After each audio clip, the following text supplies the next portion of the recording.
বাংলাদেশে কখনোই আপনি সুষ্ঠু নির্বাচনে আশা করবেন না।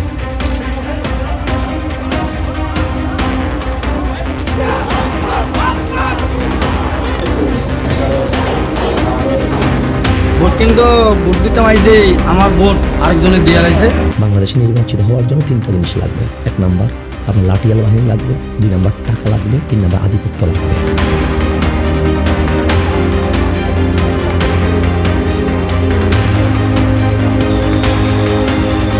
বাংলাদেশে কি হবে, যে সরকার আসবে সেই সরকার যেটা গত হয়ে যাবে তাকে দোষারোপ করবে, সামনে যারা আসবে তারা এটাকে দোষারোপ করবে। মানুষ কিন্তু মূলের দিকে ফিরে যায়, সেটা আজকে হোক সেটা আগামীকাল হোক। টাকা দিয়ে আপনি কতদিন মানুষকে অন্ধ রাখতে পারবেন?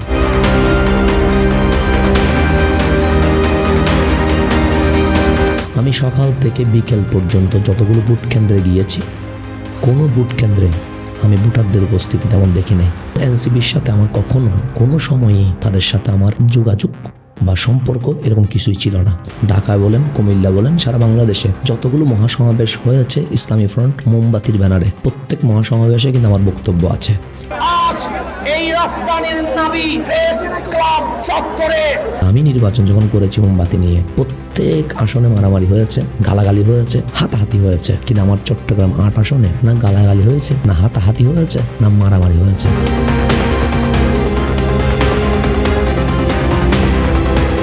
ক্ষমতা, আধিপত্য, ভয়ের মধ্য দিয়ে সরকার গিয়ে হয়, নির্বাচিত হয়, এটা বাস্তবতা। রাজনীতিটা অবশ্যই আলেম সমাজের করা উচিত, তবে এইটা ক্ষমতা পাওয়ার লোভে নয়, জনগণের সঙ্গী হওয়ার জন্য। যারা বলবে মাজারের মধ্যে মাদক পাওয়া যায়, আপনি মাজার জিয়াদ করেন, দেখি বলেন কোন মাজার আপনি মদ পাইছেন। যার কথাও ঠিক আছে, আমলও ঠিক আছে, কিন্তু নিয়ত ঠিক নেই, তার দ্বারা সমাজ পরিবর্তন হবে না। কারোর সাথে খেতে বসলে আপনার আকীদায় সমস্যা হয়ে যাওয়ার কথা না, কিন্তু শয়তান একটা কথা আল্লাহকে বলেছে, আল্লাহ উকবিয়ান্নাহুম আজমাইন, আমি সবাইকে পথভ্রষ্ট করতে পারবো। আপনি অধিকাংশ মাজার খানে দেখবেন পূর্ববর্তী যারা তারা কষ্ট করে গেছেন, আর আমরা বিছানাটাকে আরামে করে ফেলছি। সংস্কৃতি মরে গেলে এই মানুষগুলোর আর কি আছে? রাসূল করিম সাল্লাল্লাহু আলাইহি ওয়াসাল্লাম বিদায়ের সময় আমাদের জন্য 2টা সেফজন করে গেছে। একটার নাম সাহাবায়ে কেরাম, আর একটার নাম আহলে বাইতে রাসূল। দফতর বিয়াদবি হয়েছে, এখান থেকে উম্মতকে ছিন্ন করা হয়েছে। এরপরে বলছেন যে নবীটা আমার মতো মানুষ। তো যারা জবে করাটাকে বৈধ মনে করছে, যারা কবর থেকে লাশ তুলে ফেলাটাকে বৈধ মনে করছে, তারা কারা?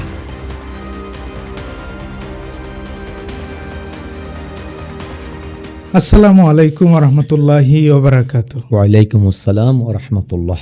শাইখ আল্লামা হাসান আজারি, আপনাকে আমাদের পডকাস্টে সাদর আমন্ত্রণ এবং মোবারকবাদ। আলহামদুলিল্লাহ, আমি আনন্দিত আপনাদের সাথে বসতে পেরে। আমরা অনেক দিন ধরে চেষ্টা করছিলাম, আপনার ব্যস্ততা, সময়ের অনেক ব্যস্ততা, মুহাররমুল হারামের মাস, সোহাদায়ে কারবালার মাস, আপনাদের প্রতি মানুষের একটা অনেক বেশি আশা আকাঙ্ক্ষা, সবখানে দৌড়ান, আপনি সারা দেশে সময় দেন। এবং আপনার পরিচয়ের কথা যদি আমরা বলি, আপনাকে আমরা সত্য পরিচয়ে পরিচিতি দিতে পারবো।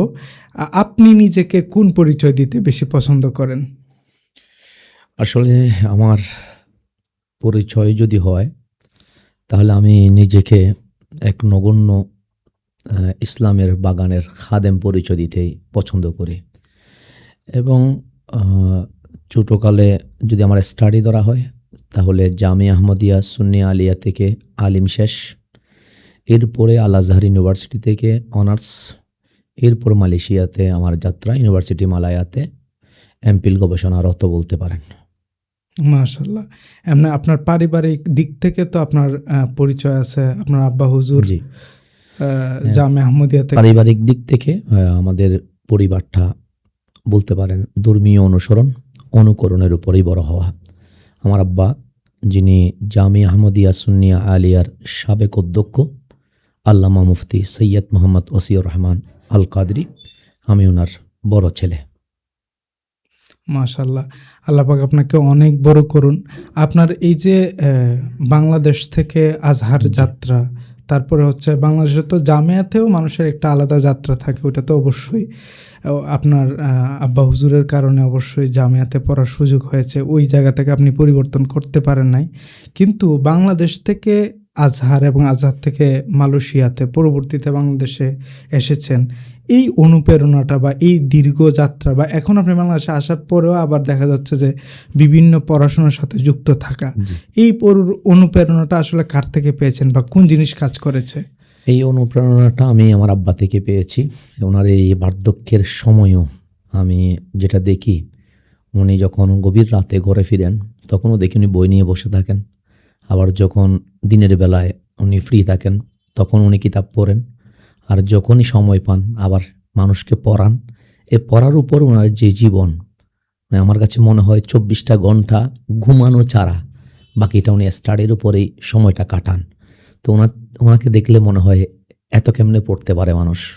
তো ওনাকে দেখেই মূলত আমার একটি আগ্রহ। এবং আব্বাজান যদিও বা চট্টগ্রামেই পড়ালেখা করেছেন এবং ওনার কামিল শেষ জামিয়া থেকে, এবং জামিয়াতেই উনি ছাত্র অবস্থায় শিক্ষক হয়েছেন। তারই ধারাবাহিকতায় প্রধান মুফতি, এরপরে শ্রেষ্ঠ শিক্ষক, এরপরে গিয়ে জামিয়া আহমদিয়া সুন্নিয়া আলিয়ায় সর্বশেষ অধ্যক্ষ হয়েই উনি অবসরপ্রাপ্ত হন। তো উনি তখন বলতেন যে আমার আল আজহারেও স্কলারশিপ ছিল, কিন্তু পারিবারিক কারণে বা আর্থিক বলতে পারেন অথবা সে সময়ের যে পরিস্থিতি তার কারণে উনি আরব দেশে যেতে পারেন নাই। তবে ওনার লেখনী, উনি যে আরবিতে বইটা লিখছেন মৌলুদুন নবীর উপরে সাল্লাল্লাহু আলাইহি ওয়াসাল্লাম, সেটা যখন আমি আল আজহারে বিভিন্ন শিক্ষকের মাধ্যমে ফাইনালি যখন দেখানোর ব্যবস্থা করেছিলাম, তখন আমাকে জিজ্ঞেস করেছিলেন উনি যদিও বাংলাদেশি তো লেখা তো আরবির মতো, কোন ইউনিভার্সিটিতে উনি পড়ালেখা করেছেন? তো আমি বলছিলাম উনি চট্টগ্রামে পড়ালেখা করছেন জামিয়া আহমদিয়া সুন্নিয়া আলিয়া থেকে। তো ওনার লেখনের ধারাটা আজমি নয়, আরবি। তা আব্বার যে আফসোসটা ছিল যে আমি বাহির থেকে ডিগ্রি আনি নাই বা বাহিরে পড়ার সুযোগ ছিল কিন্তু আমি যেতে পারি নাই। তো তখন ইচ্ছা ছিল আব্বা যেতে পারেন নাই, তো আমি হইলেও একবার গিয়ে দেখি। তো হয়তো আল্লাহ তাআলা আব্বাজানের যেই আফসোস বা আব্বাজানের যে ইচ্ছা সেটা আমার মাধ্যমে পূরণ করেছেন। মাশাল্লাহ, এটা একজন বাবার জন্য অনেক বড় পাওয়া, এবং আপনিও সন্তান হিসেবে নিজেকে একটা গর্ব করার মতো জায়গা তৈরি করতে পেরেছেন। এবং আমরা এই যে আপনার এবং আপনার আব্বার একটা সংযোগ স্থাপনের মাধ্যমে কিন্তু শুধু যে আপনার পরিবার উপকৃত হয়েছে ব্যাপারটা এরকম না, আমরা পুরা দেশের মানুষ, পুরা আহলে সুন্নাত ওয়াল জামাতের প্রতিটা মানুষ অনুপ্রেরণা পায়। আমাদেরকে অনেকে মেসেজ করে মাঝে মাঝে যে ভাই হাসান আজহারী ভাইয়ের হচ্ছে উনি কই পড়েছেন, কোন কোন প্রতিষ্ঠানে পড়েছেন, আমার একটু লিস্ট দিয়েন, কেন উনি ওইখানে পড়তে চায়। সো এটা একটা বড় পাওয়া। আপনি আহলে সুন্নাত ওয়াল জামাতের কাজ করেছেন মূলত আজহার থেকে আসার পরে। কত সালে শুরু হয়েছিল কাজ করা?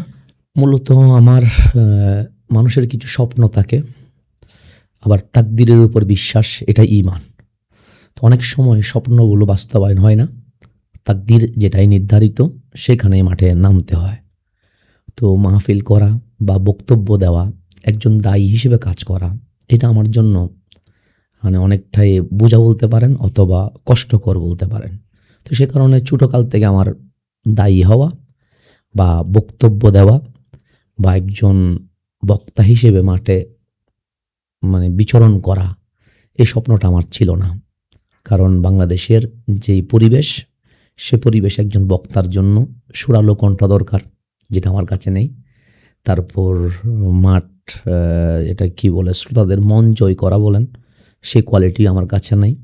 এক এক অঞ্চলের এক এক রকম চাহিদা, এটা বুঝতে পারা, বিচক্ষণ, সেটাও আমার কাছে নাই। তো সব দিক দিয়ে বিবেচনা করে আমার কাছে ব্যবসায়ী হওয়ার একটা স্বপ্ন ছিল। হ্যাঁ, পড়ালেখা করব কিন্তু সাথে বিজনেসম্যান হব, এটা স্বপ্ন ছিল। তো আল আজহার থেকে এসে তখন আমি একটা জবে প্রবেশ করছি, সেটা হচ্ছে ঢাকায় সাভারে যুব উন্নয়নে। আমার বিষয় ছিল হচ্ছে সৌদি আরবের যে বাংলাদেশের সাথে সম্পর্ক, সেখানে জাস্ট ট্রান্সলেট করা, এইটা আমার চাকরির অংশ কত ছিল। সালের দিকে? সেটা 2015 দিকে। 14 সালে তো আপনি আমাদের হবিগঞ্জে গেছিলেন একদম এসে। 2000, হ্যাঁ, এসে বলতে তখন এই যে মাহফিলে বক্তাটা হওয়া যেটা বললাম, তো 2015 দিকে কথা বলছি। তখন আমি জয়েন করছি চাকরিতে, কারণ আমার ইচ্ছা ছিল হয়তো জব করবো, না হলে এমনি স্বপ্ন বিজনেস, কিন্তু বিজনেসের জন্য কিছু অভিজ্ঞতা দরকার আছে, সেই কারণে চাকরিতে প্রবেশ করা। তো পরবর্তীতে বাংলাদেশে যখন বিভিন্ন মতাদর্শের ভিন্নতা তো রয়ে গেছে, কারণ বাংলাদেশে আমাদের যে মতাদর্শের ভিন্নতাগুলো আছে, তো ভিন্নতাকে আমি ঘৃণা করি না, কিন্তু যখন শাহজালাল শাহ পুরাণ 360 বারাউলিয়ার আনা ইসলাম, যেটা রসুল করিম সাল্লাল্লাহু আলাইহি ইসলাম থেকে এসেছে, সেখানের আকীদায় যখন আপনার মানুষকে ভুল বা ভ্রান্ত অথবা অপব্যাখ্যা করে জাতিকে পথভ্রষ্টের দিকে নিয়ে যাবে, তখন আপনার উচিত, আমার উচিত সত্যকে জাতির সামনে তুলে ধরা। তো তখন এমন একটা পরিস্থিতি আসছে, রসুল করিম সাল্লাল্লাহু আলাইহি ইসলামের শানে বেয়াদবি করাটা বেড়ে গেছে, সেটা মুসলিম নাম দিয়ে হোক, সেটা অমুসলিম নাম দিয়ে হোক।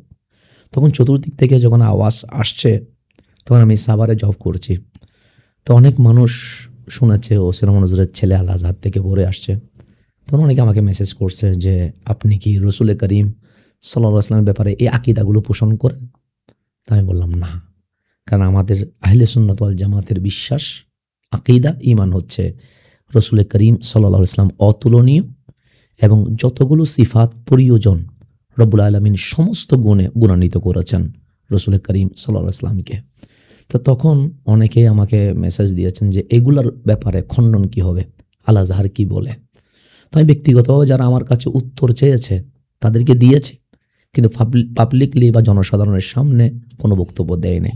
তো অনেকে অনুরোধ করছেন একটা ভিডিও করেন যে রসুল করিমের এলমের ব্যাপারে আমাদের বিশ্বাস কি হবে, রসুল করিম সাল্লাল্লাহু আলাইহি ইসলামের বা মুজিজাতগুলোর বিষয়ে আমাদের ঈমান বা আকীদা বিশ্বাস কি হবে।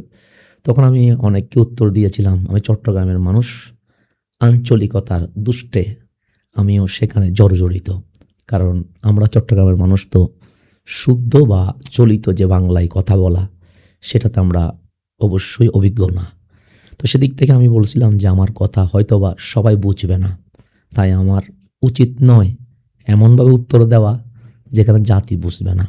তো এইভাবে করে অনেকজনকে বোঝায়া মোটামুটি আমি সন্তুষ্ট করতে পেরেছিলাম। কিন্তু লাস্টে একজন মানুষ যখন আমার কাছে বেশি জোরাজুরি করছিলেন যে একটা কিছু বলেন, তখন আমি বললাম যে আসলে ভাষাগত দিক থেকে আমার সাথে আর 63 জেলার মানুষের সাথে মিশবে না, সুতরাং উত্তর না দেওয়াটা উচিত। তখন উনি একটু কথা বলছিলেন যে আগামীকাল বা কিয়ামত যখন হবে, তখন আমি আপনাকে রসুল করিম সাল্লাল্লাহু আলাইহি ইসলামের সামনে জিজ্ঞেস করব যে বাংলাদেশে এই বেয়াদবিগুলো আপনার নামে হয়েছিল। আমি হাসান সাহেবকে বলছিলাম উত্তর দিতে, উনি দেন নাই। সেদিন কি চেহারা দেখাইতে পারবেন? এই মানুষটার কথার পরে আর থাকতে পারিনি। আমি সাভার থেকে চট্টগ্রামে গেছি, একজন পরিচিত মানুষকে ডাকলাম, ভিডিও বানালাম যে রসুল করিম সাল্লাল্লাহু আলাইহি ওয়াসাল্লাম আল উম্মি মানে নিরক্ষর নয়, আল উম্মি মানে উনি বাংলাদেশের বা বিশ্বের কোনো মাকতাব বা ইউনিভার্সিটি বা বিশ্ববিদ্যালয় বা মাদ্রাসায় পড়েন নাই, এ কথাটা ঠিক। উম্মি মানে যার কোনো টিচার নাই, কিন্তু তো উনি পড়বে কেন? উনি যদি পড়ে শিক্ষক দামি হয়ে যাবে, ছাত্র শিক্ষকের চেয়ে কম হয়ে যাবে। আল্লাহ তাআলা এটা চান নাই, সেই কারণে আল্লাহ উম্মি বানিয়ে ওনাকে পাঠিয়েছে। তার মানে রসুল করিম সাল্লাল্লাহু আলাইহি ইসলামের সমস্ত এলম আল্লাহ নিজে শিখিয়ে দিয়েছেন। তো এই বিষয়ে যখন ভিডিও বানালাম, তারপর থেকে মানুষ আমাকে বক্তা বানিয়ে দিয়েছে। এরপর আমার যারা সম্মানিত শিক্ষকগণ ছিলেন, ওনারা আমাকে বলেছিলেন যে হাসান, তোমার তো সুর নাই, টান টুন দিয়েও মাহফিল করতে পারো না, তো একটা কাজ করো, হয়তো মানুষ আবেগে তোমাকে মাঠে নামিয়েছে, বছরখানেক হয়তো মাঠ থাকবে, এরপর তোমাকে কেউ দাওয়াত দিবে না। তা ওনাদের দোয়া বা পরামর্শ যেটা বলতে পারেন, আমার কাছে এটাও বাস্তব মনে হয়েছে, কারণ আমার সুরও নাই, টানও নাই, টুনও নাই, আর যেই প্রেক্ষিতে বাংলাদেশে বক্তব্য দিতে হয় সে কোয়ালিটি আমার কাছে নাই। তো হুজুরা যখন বলেছিলেন, আমি বললাম যে জি, এটা আমার পেশাও না, আর এটাকে নিয়ে আমার কোনো বিশাল স্বপ্নও নাই। সে কারণে 1 বছর কেন, যদি 6 মাসের মধ্যে আমাকে বিদায় দিয়ে দেয়, তাহলে এটা আমার জন্য ভালো হবে, কারণ আমার একটা এম আছে, একটা স্বপ্ন আছে, সেটাতে আমি ভালো করে মনোযোগ দিব। কিন্তু এখন সেই 15 সালের পর থেকে আজকে পর্যন্ত মাহফিল কমতে দেখি নাই, বরঞ্চ প্রতি বছর দ্বিগুণের চেয়ে আরও দ্বিগুণ হতে দেখছি। তো এমন অবস্থা হয়ে গেছে, এখন আমি বক্তা হয়ে গেছি। ওই যে তকদিরে হয়তো এটা লেখা ছিল। আপনি অবশ্য নিজেকে বক্তা বলছেন, কিন্তু আমরা একটা দায়ী ইলাল্লাহ বলি। জি অবশ্যই। এই দায়ী ইলাল্লাহর ক্ষেত্রে পুরা দেশে আপনি ভ্রমণ করেন, এবং এই জিনিসগুলা কি এখন তো আপনাকে আগে যারা বলেছেন, এখন তো আপনি একজন প্রতিষ্ঠিত দায়ী হিসেবে আছেন। আপনি যে টুনের কথা বারবার বলছেন, আমরা কিন্তু ফেসবুকে এবং ইউটিউবে অনেক সময় অনেক রিল আসে, অর্থাৎ আল্লামা হাসান আজহারির এই নকল জি। তো ভার্সন, এই ভার্সনগুলো অনেক সময় আমাদের সামনে আসে এবং অনেকে এটা নিয়ে মজা নেয়। আপনি নিজেকে এটা কি নিয়ে দেখেন? হ্যাঁ, এটা কিন্তু আমি- একটা ব্র্যান্ড জি। তৈরি হয়েছে, মানে মানুষ একটা হচ্ছে অনেকে অনেকভাবে টান দিয়ে সুর দিয়ে ওয়াজ করে, বলে যেটা তাহিরির নকল, জি। এটা বোঝা যায় যে। আবার এরকম আছে গিয়াসউদ্দিন তাহিরি সাহেবের বক্তব্যকে নকল করে সে আরেকজন বক্তা হিসেবে প্রতিষ্ঠিত হয়েছে, কিন্তু আপনার সিস্টেম এমন যেটা কেউ নকল করে বক্তা হইতে পারে নাই। আপনি এটাকে কিভাবে আমি দেখেন? যেমন কি ধরেন এই ব্রাহ্মণবাড়িয়া অঞ্চলে আমাদের মুফতি গিয়াসউদ্দিন তাহিরি ভাইয়ের কণ্ঠে না হলেও 50-এর অধিক বক্তা আছে, জি জি এবং এরকম অনেক আল্লামা নুরি শাহ হুজুরের কণ্ঠেও অনেক বক্তা আছে। তো আমি বিশ্বাস করতাম যে আমার কণ্ঠে হয়তো বা কখনো মানে এরকম কোনো কেউ আসবে না। তো যখন অনলাইনে দেখি যে আমাকেও নকল করা হচ্ছে, তখন আমার যে বিশ্বাস ছিল যে আমার নকলে কেউ হয়তো মাঠে আসবে না, এখন দেখি অনেকেই নকলে মাঠেও আছে, আবার নকলও করে। তো এটা দেখলে অবশ্যই ভালোও লাগে, আবার হাসিও পায় যে বিভিন্ন ফেসবুক বা রিলসে বা টিকটকে এসব যখন আসে কিছুটা পজিটিভও হয়, আবার কিছু কিছু জিনিস নেগেটিভও হয়ে যায়। তো সেই কারণে আমরা পজিটিভটা নিব, নেগেটিভটা ছেড়ে দিব। আচ্ছা, মাশাল্লাহ। আপনি তো দায়ী আল্লাহ হিসেবে প্রতিষ্ঠিত হয়েছেন, আবার আমরা যতটুকু ইন্টারনালি জানি যে আপনি ছোটোখাটো কিছু ব্যবসার সাথেও জড়িত জি। থাকেন, তো যেটা বাংলাদেশের অধিকাংশ বক্তাদের থাকে না। অধিকাংশ বক্তারা ব্যবসা হিসাবেই নেয়। আমরা সেই আলাপে যাব না। আমরা জানতে চাচ্ছি যে আমরা দেখছি যে আপনি আজহারি সাইবার গ্রুপ, তারপর হচ্ছে বিভিন্ন ধরনের নেতৃত্ব স্থানীয় কিছু জিনিস তৈরি করছেন, যেটা অনেক বক্তারা নিজেদেরকে শুধু ওয়াজে দাওয়াত পায় চলে যায়, কিন্তু আপনার ক্ষেত্রে ব্যতিক্রম দেখলাম যে আপনি নিজে কিছু সংগঠন সংস্থা, ছেলেদেরকে ইনিশিয়েটিভ নিয়ে দেওয়া, তারপর হচ্ছে সৃজনশীলতার মধ্য দিয়ে যাওয়া, আপনার খুব লেখকদের সাথে খুব ভালো সম্পর্ক, যারা গবেষণাধর্মী কাজ করে সেগুলোর সাথে সম্পর্ক, এই যে লিডিং পজিশনে নিজেকে নিয়ে যাওয়া, এই নেতৃত্বটা বা এই গুণটা আপনার মধ্যে কিভাবে আসলো? আমি যখন জামিয়া আহমদিয়া সুন্নি আলিয়া থেকে আলিম শেষ করে আল আজহারে যাই, আমি ইসলামটাকে বুঝতে চেষ্টা করি। আমাদের বাংলাদেশে, বিশেষ করে বাংলাদেশে আমরা যারা বক্তা হিসেবে আছি আর কি, আপনি দায়ী আল্লাহ বলেন বা বক্তা বলেন, আমাদের কিছু চিন্তাধারা থাকে যে মাহফিল করব আর ফজর পরে ঘুমাবো, দুপুরে উঠবো, এরপরে আবার মাহফিলে চলে যাব। এটার মাধ্যমে আসলে ইসলামের যে রূপরেখা সেটা কিন্তু বাস্তবায়িত হয় না। ইসলামের দাওয়াত যেমন দিতে হবে, আবার আপনাকে মানবিক কাজেও নিজেকে সম্পৃক্ত করতে হবে, মানুষের সুখে দুঃখে আপনাকে পাশে থাকতে হবে। ইসলামটা একটা পরিপূর্ণ ধর্ম বলছি, যেটা শুধু মসজিদ নিয়ে ভাববে তা তো না, এটা শুধু জুমার মিম্বার নিয়ে ভাববে তা তো না, এটা অর্থনীতি নিয়ে ভাববে, এটা সমাজনীতি নিয়ে ভাববে, এটা জনগণ নিয়ে ভাববে, এটা উম্মা নিয়ে ভাববে। এটাই তো ইসলাম। তো আমি যখন মাঠে আসছি, আল্লাহ যখন আমাকে এই মাঠেই কবুল করেছেন, তখন আমি ভাবলাম ইসলামটাকে যদি শুধু বক্তব্যের মধ্যে বা জনগণকে জাস্ট একটু গরম করে দেওয়ার মধ্য দিয়ে যদি ইসলামটাকে পরিচিত করা হয়, তাহলে মানুষ কখনো মুসলমান হবে না। তখন আমি ভাবলাম যখন বন্যা হচ্ছে, মানুষের পাশে দাঁড়ানো মুসলমানের দায়িত্ব। যখন কোথাও আগুন ধরছে, বিপদে মানুষের সঙ্গী হওয়া এটা মুসলমানের দায়িত্ব। কারণ রসুল করিম সাল্লাল্লাহু আলাইহি ওয়াসাল্লাম আমাদেরকে ইসলামের দাওয়াত দিয়েছেন 40 বছর পরে, কিন্তু উনি মানবতার কাজ করেছেন পুরা যৌবনটা ধরে। আপনি খেয়াল করেন, হিলফুল ফুজুল থেকে শুরু করে আপনার পুরা মক্কার মধ্যে যত সামাজিক কাজের নেতৃত্ব দেওয়া, এটা রসুল করিম সাল্লাল্লাহু আলাইহি ওয়াসাল্লাম দিয়েছেন। ওনার ব্যক্তিত্বের কারণেই মানুষ দলে দলে মুসলমান হয়েছেন। এবং সেটা যদি আপনি বাংলাদেশে দেখেন, বাংলাদেশের যারা আউলিয়া কেরাম এদেশে আসছেন, ওরা কিন্তু বক্তব্য দিয়ে মানুষকে ইসলামের পথে আনে নাই, বা ওরা বিশাল জনসমাবেশ করে ইসলামের পথে আনে নাই। আপনি খান জাহান আলীর দিকে তাকান, উনি হয়তো বা স্কুল করেছেন, না হলে আপনার পানির জন্য নদী বা পুকুরের ব্যবস্থা করেছেন, হসপিটালের ব্যবস্থা করেছেন। এগুলা দেখে মানুষ দলে দলে মুসলমান হয়েছে। এখন আমার আপনার কর্মকাণ্ডগুলো যদি আল্লাহর রসুলের সুন্নত বাস্তবায়ন না হয়, তাহলে ইসলামকে মানুষ দেখবে একটা উগ্র হিসেবে, বা এমন একটা ধর্ম যেটার সাথে জাতির মানুষের কোনো সম্পর্ক নাই সেই হিসেবে দেখবে। সুতরাং আমি চেয়েছি ইসলামের যে মূল মেসেজ সেটা জাতিকে দেওয়ার জন্য। আর এই মাঠে আসার পরে আমি দেখলাম আমাদের যে তারুণ্য, বিশাল একটা তারুণ্য শক্তি অবহেলিত হয়ে আছে। আপনি দেখবেন কেউ মাদকের মধ্যে আছে, কেউ বা সিনেমার মধ্যে আছে, কেউ বা মোবাইলে গেমসের মধ্যে আছে। বিশাল তারুণ্য শক্তিটাকে আমরা অবহেলার মধ্যে রেখে দিয়েছি। এই তারুণ্যকে আমি কাজে লাগানোর জন্য এই আজহারি সাইবার টিম যেটা বলছেন সেটা করেছিলাম এই কারণে যারা মা বাবা থেকে দূরে সরে গেছে। আমি যখন কোনো মাহফিলে গেছি তখন আমি দেখছি অনেক বাবার চোখের পানি, যারা আমার দিকে তাকিয়ে বলছে যে আমার ছেলেটা যদি তোমার মতো হইতো। আমি বললাম আপনার ছেলে কি হয়েছে? তখন বলে আমার ছেলে ওখানে মাদকে আসক্ত হয়েছে, বা আমার ছেলে ধর্ষণের মামলায় জেলে আছে। তো এই মানুষগুলাকে দাওয়াত কে দিবে? এগুলাকে দাওয়াতের জন্য আমি রাতের বেলায় যদিও মাহফিল করেছি, আমি দিনের বেলায় কিন্তু এগুলোতে সময় দিয়েছি। আমি বিশাল জঙ্গলের ভিতরে গিয়েছি, যেখানে মাদকের আড্ডা বসিয়েছে যুবকরা, সেখানে গিয়ে আমি তাদেরকে দাওয়াত দিয়েছি। তাদেরকে তাদের জন্মের কারণ কি, সৃষ্টির কারণ কি, এসব আমি তাদেরকে বোঝাতে পেরেছি, যার কারণে অসংখ্য মাদকসেবী মানুষ মাদক ছেড়ে দিয়েছেন।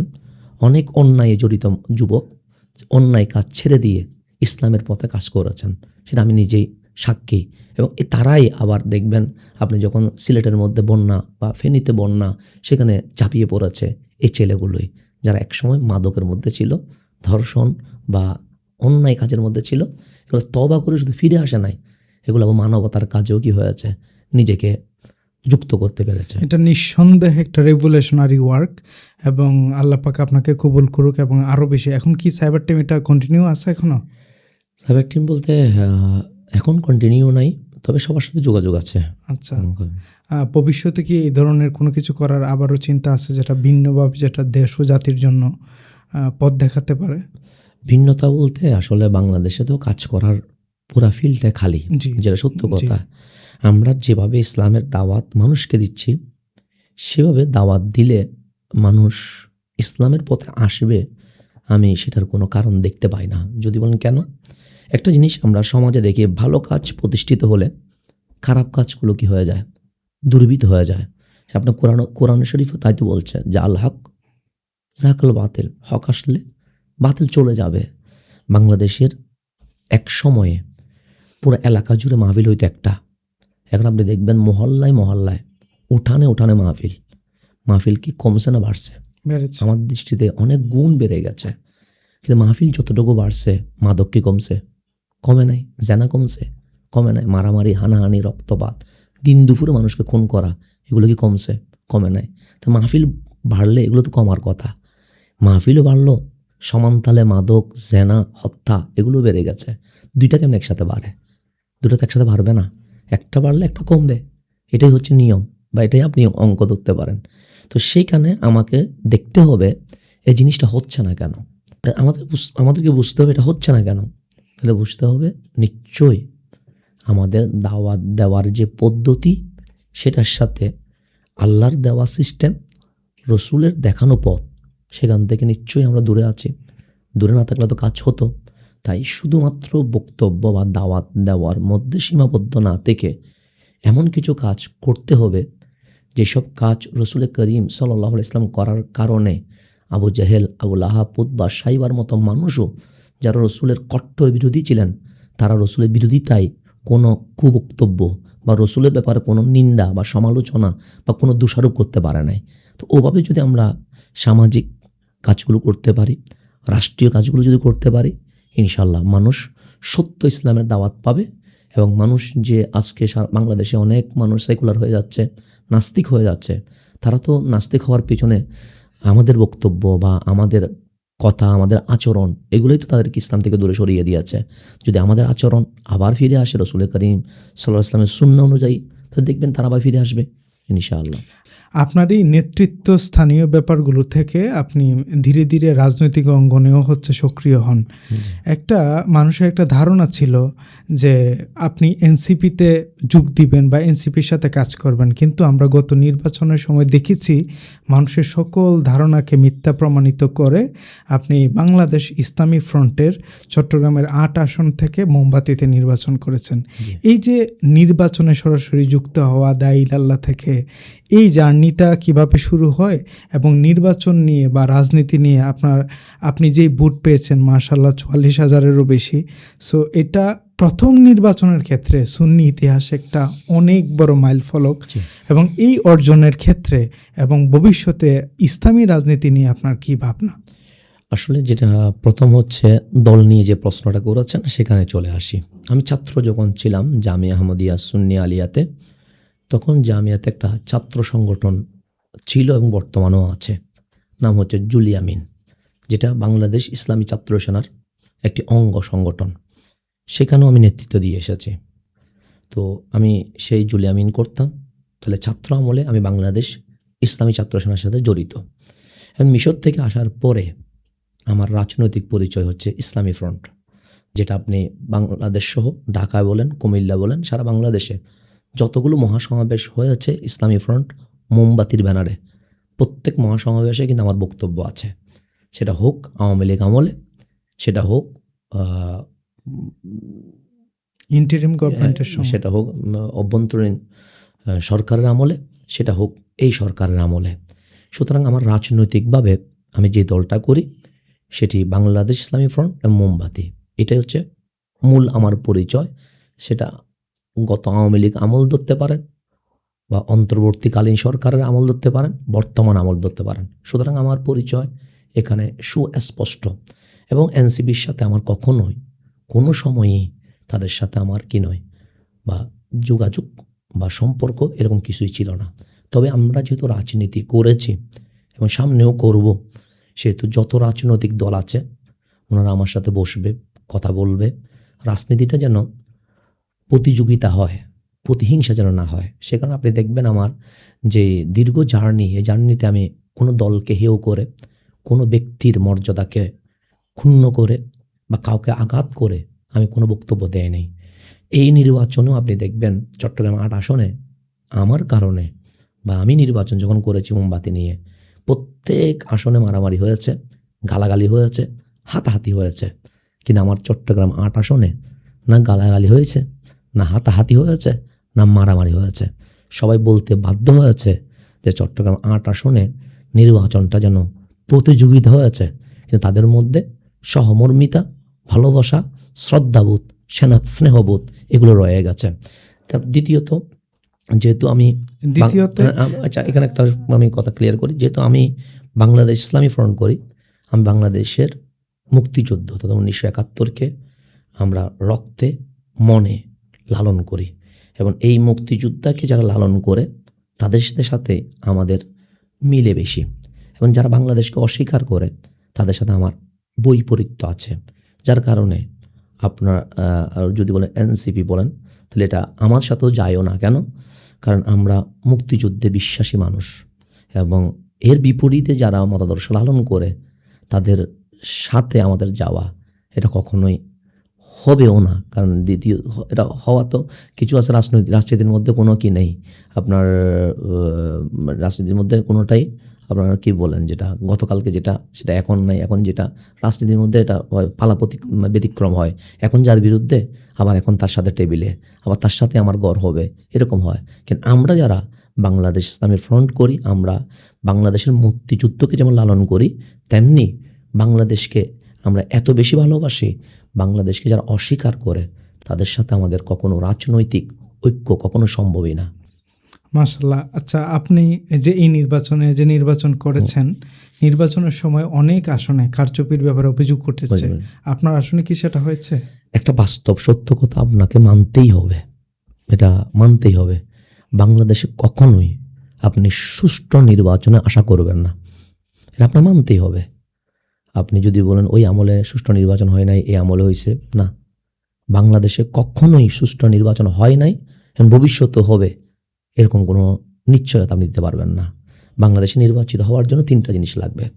1 নাম্বার আপনার লাঠিয়াল বাহিনী লাগবে, 2 নাম্বার টাকা লাগবে, 3 নাম্বার আধিপত্য লাগবে। এই 3টা জিনিস যার আছে সেই বাংলাদেশে কি করতে পারবে? নির্বাচিত হতে পারবে। অন্যথায় বাংলাদেশের রাজনীতিতে ভালো মানুষের রাজনীতি করা মানায় না। আপনি বলতে পারেন আপনি আসছেন কেন? তারুণ্য যে স্বপ্ন দেখছে, একটি পরিবর্তন চায়। ভালো মানুষগুলো যদি না আসে তাহলে পরিবর্তন হবে না। এখন আমি আসছি একটা কারণে, তারুণ্যকে মেসেজ দেওয়ার জন্য যে আমরা কষ্ট করছি। এখন আসলে আমাদের আমার যেটা দেখা, আমি যখন নির্বাচনের দিন সকালবেলা বের হয়েছি, আমার আসন্ত শহর এবং গ্রাম দুইটাকে কালুরঘাট ব্রিজের শহরটা সিটি কর্পোরেশনও নিয়েছে, সাথে আবার গ্রামটাও নিয়েছে, বোয়ালখালী অঞ্চলটা। আমি সকাল থেকে বিকেল পর্যন্ত যতগুলো ভোট কেন্দ্রে গিয়েছি, কোনো ভোট কেন্দ্রে আমি ভোটারদের উপস্থিতি তেমন দেখি নাই। আমার কাছে 10 জন 12 জন 20 জন এরকম হবে। তো সেখান থেকে বুঝতে পারছি বাংলাদেশের 50% মানুষ নির্বাচন, রাজনীতি এগুলো পছন্দ করেন না। অল্প কিছু মানুষ রাজনীতি এগুলোকে পছন্দ করেন। তো যেখানে আমি যদি হিসাব করি তাহলে হয় 20% অথবা 25% ভোট পড়েছে, বাকি ভোটারই ভোট কেন্দ্রে আসে নাই। ভোট কেন্দ্রে ভোটারদের উপস্থিতি একদম নগণ্য, কোথাও 17%, কোথাও 18%, সর্বোচ্চ গিয়ে আমি 23% একটা ভোট কেন্দ্রে পেয়েছি। তো সেই হিসেবে আমার বোয়ালখালী আসনে 8 আসনে সবগুলা মিলাইয়া 5 লাখের মধ্যে আপনার 1 লাখ হবে ভোট পড়েছে, কিন্তু পরে গিয়ে দেখলাম 3 লাখের উপরে ভোটার দেখিয়ে দেওয়া হয়েছে। তো বাংলাদেশের যে আবহাওয়া, পরিবেশ, পরিস্থিতি, এতে আপনি কখনোই নির্বাচন সুষ্ঠু এ কথা বলার কোনো সুযোগ নেই। সে কারণে আমাদেরকে অলরেডি প্রশাসন যখন বলেছিলেন যে এবার সুষ্ঠু নির্বাচন হবে, যখন নির্বাচন শেষ তখন তারাও স্বীকার করে নিয়েছে বাংলাদেশে সুষ্ঠু নির্বাচন কখনোই সম্ভব না।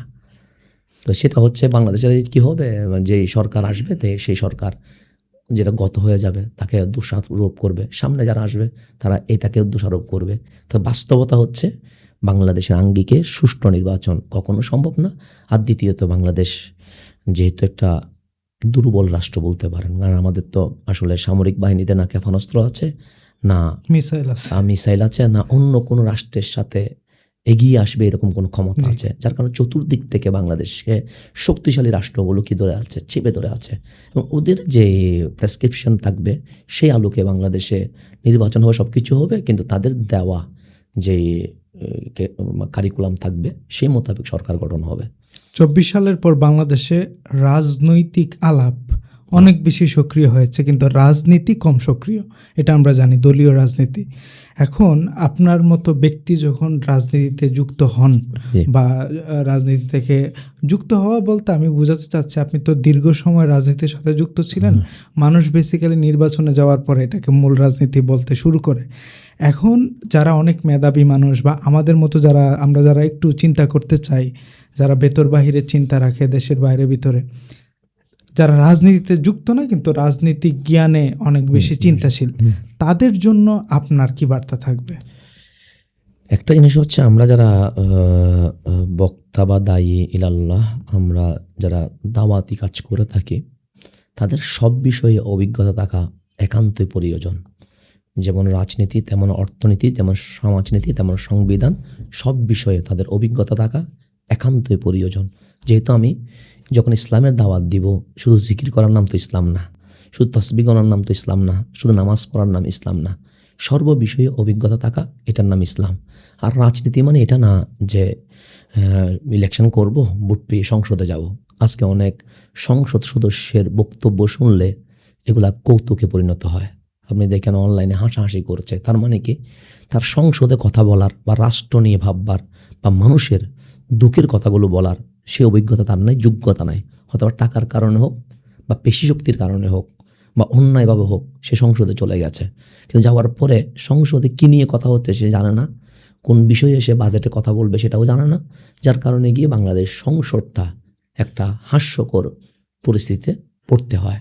তাই যারা রাজনীতি করবে, বাংলাদেশের রাজনীতি মানে অনেকে মনে করে বিশাল একটা বাহিনী থাকবে, হানাহানি হবে, বাজার দখল করবে, লুটতারাজ করবে, দুর্নীতি করবে, মানুষের উপরে ক্ষমতা থাকলে তখন মানুষের উপর জুলুম করবে, ক্ষমতা যখন চলে যাবে তখন মুসলিম সাজবে। এটার নাম হচ্ছে রাজনীতি হয়ে গেছে। এটার নাম তো রাজনীতি না, এটার নাম হচ্ছে আপনার অপরাজনীতি। সেজন্য যে রাজনীতিটা অবশ্যই আলেম সমাজের করা উচিত, তবে এইটা ক্ষমতা পাওয়ার লোভে নয়, জনগণের সঙ্গী হওয়ার জন্য। আপনার চিন্তার কথা আমরা যদি দেখি এটা একটা অনেক ব্রড চিন্তা, আপনি অনেক দল মত নিয়ে চিন্তা করতে পছন্দ করেন। আজহার বিশ্ববিদ্যালয় আমরা জানি যারা ওয়াসেতা, যারা মধ্যমপন্থী, যারা নিজেদেরকে উগ্রবাদী হিসেবে জাহির করে না, আবার নিজেদেরকে নমনীয় আকিদার ব্যাপারে, নবী প্রেমের ব্যাপারে, ধর্মীয় বিশ্বাসের ব্যাপারে অনেক কঠোর, আমরা সেটা জানি। আজহার বিশ্ববিদ্যালয় থেকে যখন আপনি পরে বাংলাদেশে এসেছেন, বাংলাদেশে তো অনেক দল মত যার যার মতো একটু সামান্য একটা চিন্তার বিপরীত হলে ফতোয়াবাজি করতে মানুষ দ্বিধাবোধ করে না, একসাথে খেতে বসতে মানুষের মধ্যে নানা ধরনের ফতোয়াবাজি হয়। এমনকি ভিন্ন মতের একজনের সাথে যদি আপনি সাক্ষাৎ করতেও যান, তাহলে আপনাকে বিভিন্ন ধরনের ফতোয়া দিয়ে থামিয়ে দেওয়া হয় বা কষ্ট দেওয়া হয়। এই জিনিসগুলো আপনি যখন ওয়াসেতা, মধ্যস্থতার ব্যাপারগুলো, মধ্যম পন্থার ব্যাপারগুলোকে আপনি কিভাবে দেখেন? আপনি যখন কোরআন এবং হাদিস গবেষণা করবেন, আপনি দুটো জিনিস পাবেন। একটা হচ্ছে বিশ্বাস, আকিদা, যেটাকে আমরা বলি ঈমান বা ইয়াকিন যেটা বলি। আকিদার ব্যাপারে আপনাকে অবশ্যই 100% বিশুদ্ধ হতে হবে। সেজন্য আল্লাহ বলছেন ওয়াল্লাযীনা ইউমিনুনা বিল গায়ব। আপনি যখন ঈমান আনবেন, সেখানে আপনার কোনো প্রশ্ন, কোনো যুক্তি এগুলো থাকতে পারবে না। আপনাকে বিনা বাক্যে কী করতে হবে? ঈমান আনতে হবে। সেজন্য আল্লাহর রসুল সাল্লাল্লাহু আলাইহি ওয়াসাল্লামকে যখন ওরা হামলা করে দেখেছে, উনি ঈমান থেকে একটু পরিমাণ পিছনে আসে নাই। ওরা গালি দিয়ে দেখেছে, ভয় দেখিয়ে দেখেছে, তারপরে এসে ওরা বলছে যে আপনার ক্ষমতা, টাকা পয়সা কি লাগবে, লোভ দেখিয়েছে, এখান থেকে সরে নাই। তখন আল্লাহ রসুল সাল্লাল্লাহু আলাইহি ওয়াসাল্লাম বলেছিলেন, এক খাতে সূর্য আর এক খাতে চাঁদ দিলেও আমি এখান থেকে কি করব না, সরে আসবো না। পরে শেষে তারা একটা সন্ধি করতে চাইলেন যে 1 বছর আপনার রবের ইবাদত করা হবে, আরেক বছর আপনি সহ আমরা মূর্তি পূজা করব। তখন আল্লাহ বলছিলেন কুল ইয়া আইয়ুহাল কাফিরুন লা আ'বুদু মা তা'বুদুন। এক্ষেত্রে ঈমান আকীদার ব্যাপারে কোনো কম্প্রোমাইজ থাকবে না।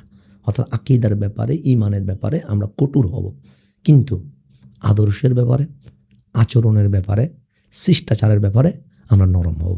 এটাই হচ্ছে ইসলামের আদর্শ। আমার বিশ্বাস কেউ চুরি করতে পারবে না। কারোর সাথে বসলে আপনার ঈমান চলে যাবে না। কারোর সাথে খেতে বসলে আপনার আকীদায় সমস্যা হয়ে যাওয়ার কথা না। কেন?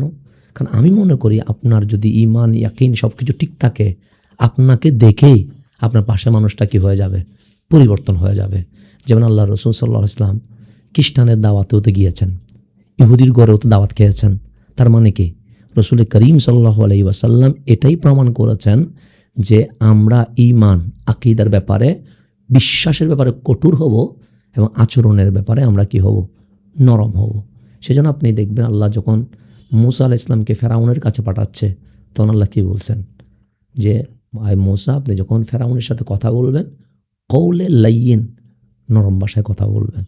যাচ্ছে যিনি আল্লাহ বিদ্রোহী, ওনার কাছে যাচ্ছে, যেখানে আল্লাহ বলা দরকার ছিল আপনি গরম হয়ে কথা বলবেন, কিন্তু আল্লাহ বলছেন কওলে লাইয়িন।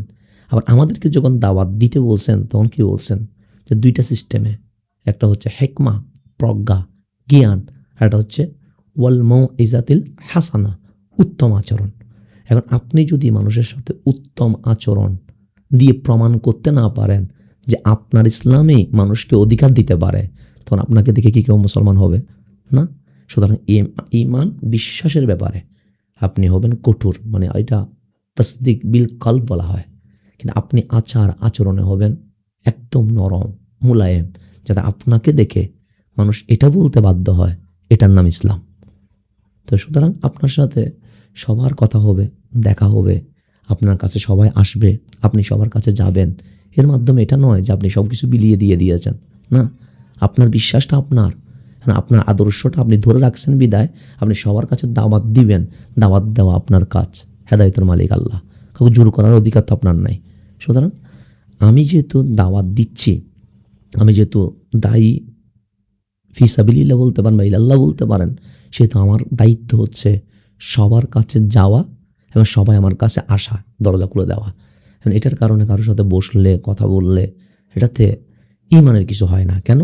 কারণ আমাকে দাওয়াত দেওয়ার জন্য তো মুক্ত মাঠ লাগবে বা যেতে হবে, না গেলে আমি দাওয়াত দিব কোথায়? রসুল পাক সাল্লাল্লাহু আলাইহি ওয়াসাল্লাম যখন মক্কায় দাওয়াত দিচ্ছেন, তখন কি একজন মুসলিম ছিলেন? তো রসুল পাক কাদের ঘরে গেছেন? রসুল করিম সাল্লাল্লাহু আলাইহি ওয়াসাল্লাম যখন মদিনায় আসলেন, অসংখ্য সন্ধি চুক্তি হয়েছে, কাদের সাথে হয়েছে? তো এগুলো তো বসতে হয়েছে, খেতে হয়েছে, যেতে হয়েছে। এর মাধ্যমে কারো ঈমানের কোনো প্রকার কি হয় নাই, ত্রুটি হয় নাই। সুতরাং আমাদেরকে এটাই বুঝতে হবে যে ঈমান, বিশ্বাস, আকীদার ব্যাপারে মজবুত হব, আদর্শে, চরিত্রে আমরা নরম হব। এটাকে বলা হয় আল ওয়াসাতিয়া ওয়াল ইতিদাল। আল্লাহ আপনাকে নিজেই বলছেন, ওয়াকাযালিকা জাআলনাকুম উম্মাতাও ওয়াসাতা, আমি তোমাকে মধ্যমপন্থী উম্মত হিসেবে কবুল করেছি। তুমি অতি বাড়াবাড়িও করবা না, আবার অতি বেয়াদবিও করবা না, দুইটার মাঝখানে থাকবে। উগ্র হইতে পারবা না, আবার বেশি অলস বা নরম, বেশি দুর্বল এটাও হতে পারবা না। তোমার আচরণ থাকবে মধ্যবর্তী। তো মধ্যবর্তী এটা কোনটা? আপনার বিশ্বাস, ঈমান, আকীদায় মজবুত থাকতে হবে, আপনার চরিত্রে, আদর্শে আপনাকে নরম থাকতে হবে। এই দুইটা যখন মিলিত হবে, আপনার কাছে মানুষের ভিড় জমবে, সবাই আপনার কাছে আসবে। সবাই যখন ক্ষমতায় যায়, জি, যে কোনো দল, বাংলাদেশে আওয়ামী লীগ, বিএনপি, জাতীয় পার্টি, এই 3 দল ছাড়া তো আর তেমন কেউ দল ক্ষমতায় যায়ও নাই। বাংলাদেশের রাজনৈতিক প্লটগুলো মুহূর্তের মধ্যে পরিবর্তন হয়। বর্তমানে বিএনপি ক্ষমতায়, বিএনপির মতো করে কাজগুলোকে ইমপ্লিমেন্ট করছে। জি। যদিও ওনারা যখন বিরোধী দল ছিলেন তখন ওনারা নানা ইসলামের কথা বলেছেন, এখন কিন্তু আমরা তেমনটা দেখতে পাই না। এখন জামাত ইসলামের কথা বলতেছে, আমরা হয়তো বা ওরা ক্ষমতায় গেলেও দেখতে পাবো না। আপনারা যে রাজনীতি করেন, বাংলাদেশ ইসলামী ফ্রন্ট, এবং আমরা জানি যে সুন্নি অঙ্গনে যতগুলো রাজনৈতিক দল আছে বর্তমানে আর একটা অ্যালায়েন্সে চলে এসেছে, এবং সেই নির্বাচনে সেই অ্যালায়েন্সের একটা নমুনা আমরা দেখতে পেয়েছি।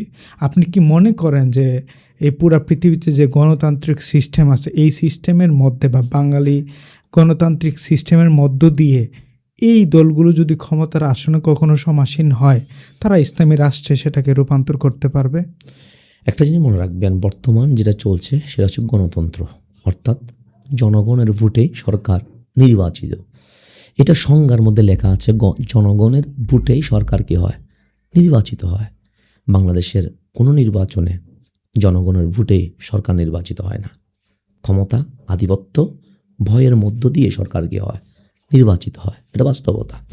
এখন বাংলাদেশের আইনকে শ্রদ্ধা করা বাংলার নাগরিক হিসেবে আপনার আমার কি দায়িত্ব।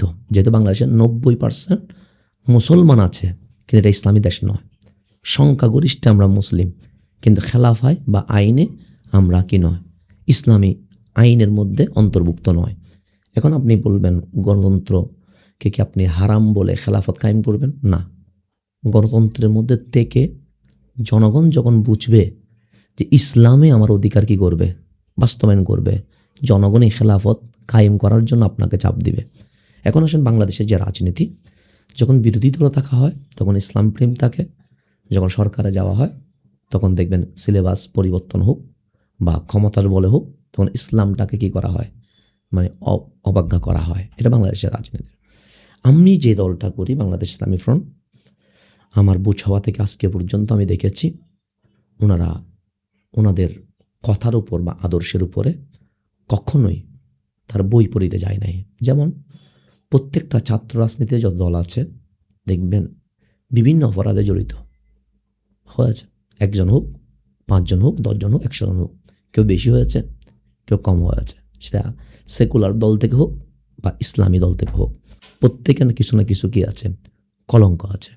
কিন্তু আমি যেই সংগঠনটা করেছি, আমি বুক ফুলে বলতে পারবো, আমার বাংলাদেশ ইসলামী ছাত্র সেনার কোনো কর্মী কখনোই না দুর্নীতি, না হানাহানি, না টেন্ডারবাজি, না রক্তপাত, না কোনো প্রকার পাপাচারের যুক্ত হয়েছে, হয় নাই। বরং আমি দেখেছি বিভিন্ন ছাত্র সংগঠনকে চালানোর জন্য ব্যবসায়ীদের থেকে জোর করে কিং করা হয়, টাকা নেওয়া হয়। কিন্তু আমি এই সংগঠনের ছেলেদেরকে দেখেছি টিউশনি করে ঘামে ঝরানোর টাকা উপার্জন করে সেই টাকা সংগঠনের জন্য খরচ করা হয়। কেন? তাকে শেখানো হয়েছে আমি দুনিয়ার জন্য রাজনীতি করি না, আমি আল্লাহ এবং রসুলকে রাজি করার জন্য রাজনীতি করি। এখন সেসব বিলিয়ে দিচ্ছে। সে কারণে দেখবেন কোনো প্রকার আপনার অপরাধের মধ্যে তারা জড়িত নয়। তো আজকে পর্যন্ত যেহেতু যারা তাদের কথা রেখেছে, আমি বিশ্বাস করি ভবিষ্যতে যদি কখনো জনগণের ভোটে বাংলাদেশ ইসলামী ফ্রন্ট এবং সুন্নি জোট যদি সংসদে যেতে পারে, তারা কখনোই তাদের কথার বিপরীতে হবে না, তার কথা রাখবে ইনশাআল্লাহ। অত্যন্ত সুন্দর করে বলেছেন, কিন্তু অনেকেই এটার সমালোচনা হিসাবে নিয়ে বলে থাকেন যে বাংলাদেশ ইসলামী ফ্রন্ট বা ইসলামী ছাত্র সেনার ভাইয়েরা সেই সুযোগটাই আসলে পান নাই, যে উনি যে পেশিশক্তি দেখাবেন অথবা উনি চাঁদাবাজি করবেন। এটা সত্য যে ইসলামী ফ্রন্ট আদর্শের দিক থেকে একটা অতুলনীয় সংগঠন, কিন্তু আসলে কি তারা তাদের যেই মুখ্যম যে চাওয়া, যেখানে গিয়ে তারা পৌঁছাতে চায়, ওখানে পৌঁছানো গেলে পর সিস্টেম কি তাদেরকে ওই এটার মধ্যে রাখতে দিবে? না, সুযোগ পাই নাই কথাটা আমি মানব না। যদি বলেন কেন, কারণ আমাদের, আপনি যদি এখন হিসাব করে দেখেন, এবারে নির্বাচনে যদি বলেন, প্রত্যেক নির্বাচনে কিন্তু প্রশ্নবিদ্ধ, কোনো নির্বাচনকে আপনি সুষ্ঠু বলার কোনো সুযোগ নাই। এর মধ্যে আপনি হিসাব করে দেখেন, আমাদের প্রায় প্রার্থী কিন্তু 40,000-এর উপর কি পেয়েছে, জি, ভোট পেয়েছে, লাখের কাছাকাছি পেয়েছে। আমি নিম্ন হিসাব করতেছি, তো 40,000 এটা কি শক্তি না? এই 40,000 যদি চেষ্টা করতো লাঠিয়াল বাহিনী দিয়ে কেন্দ্র দখল করে, আমরা আমাদের প্রার্থীকে কি করে আনবো, বিজয় ছিনিয়ে আনবো, পারতো না? অবশ্যই পারতো। তাদেরকে এটা শেখানো হয় না যে আমরা লাঠিয়াল বাহিনী দিয়ে ক্ষমতা দেখিয়ে আসবো না, আমরা জনগণের ভালোবাসা দিয়ে কি করব, ক্ষমতায় আসবো। এখন আমাদের এই দল থেকে বিভিন্ন সময় চেয়ারম্যান, ভাইস চেয়ারম্যান নির্বাচিত হয়েছে। কেউ বলতে পারবে যে চেয়ারম্যান বা ভাইস চেয়ারম্যানরা কখনো দুর্নীতি করেছে? বলতে পারবে না। সুতরাং আমরা ক্ষমতায় না গেলেও আমরা যে আদর্শের পরিচয় দিয়েছি, আমরা ক্ষমতা পাওয়ার পরেও কখনো আমাদের আদর্শ থেকে বিচ্যুত হয় নাই। যেমন আপনি যদি বলেন চন্দনাশী যিনি ভাইস চেয়ারম্যান, ওনাকে টাকা খরচ করতে হয় না, জনগণ টাকা দিয়ে ওনাকে কী করে নির্বাচিত করে। নির্বাচিত করার পরে আজকে পর্যন্ত আপনি চন্দনাশী ঘুরে দেখেন তো, প্রত্যেক নেতার বিরুদ্ধে কিছু না কিছু কলঙ্ক আছে, কিন্তু ওনাকে সবাই মাথার উপর রাখে। যে দলেই করুক সবাই বলে এই মানুষটার কাছে আমরা নিরাপদ। তো এইভাবে করে আমাদের প্রত্যেকটা নেতার ব্যাপারেই মানুষই বলে। আমরা আরেকটা প্রশ্ন করে রাজনৈতিক আলাপ শেষ করব। সেটা হচ্ছে, আপনি যদি কখনো সরকারের ক্ষমতায় বসার সুযোগ পান, আল্লাহ যদি সেই তৌফিক আপনাকে দেন, আপনি কোন জিনিসগুলো সবার আগে পরিবর্তন নিয়ে আসবেন? বাংলাদেশের তো সমস্যা যখন সর্বাঙ্গে আপনি ব্যথা দিবেন, ওষুধ দিবেন কোথায়? ওষুধ দেওয়ার তো কোনো সিস্টেমই নাই। সর্বাঙ্গে সিস্টেমের মধ্যে সমস্যা, হ্যাঁ, আইনের মধ্যে সমস্যা। তো এখন সর্বপ্রথম যেটা হবে সেটা হচ্ছে, বাংলাদেশের মানুষের চাহিদা খুবই কম। আমার দেশের মানুষ বেশি চাহিদা পূর্ণ নয়। ওরা হচ্ছে দ্রব্যমূল্যটা একটু কমাতে পারলে, দিনের মধ্যে যা লাগে এগুলোতে যদি একটু শান্তি মতো যদি তাদের ঘরে পেয়ে যায়, তাহলে ওরাই সবচেয়ে সুখী মানুষ।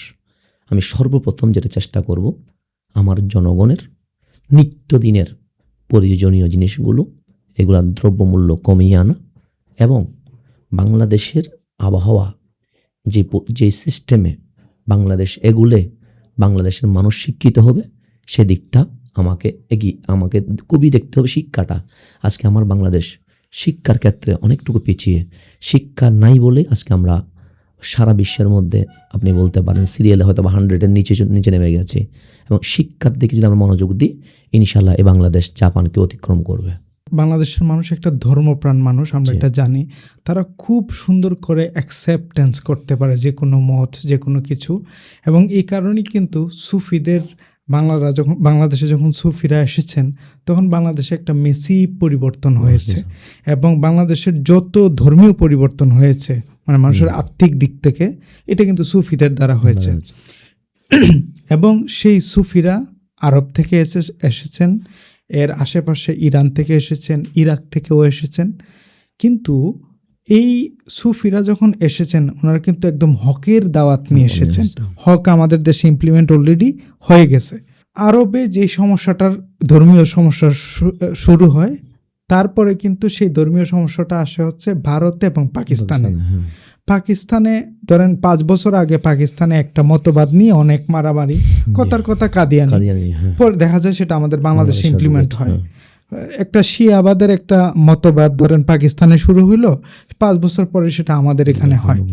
এই যে কিছুদিন পর পরে আমাদের দেশে, আগে ভারতে পাকিস্তানে শুরু হয়, পরে আমাদের দেশে শুরু হয়।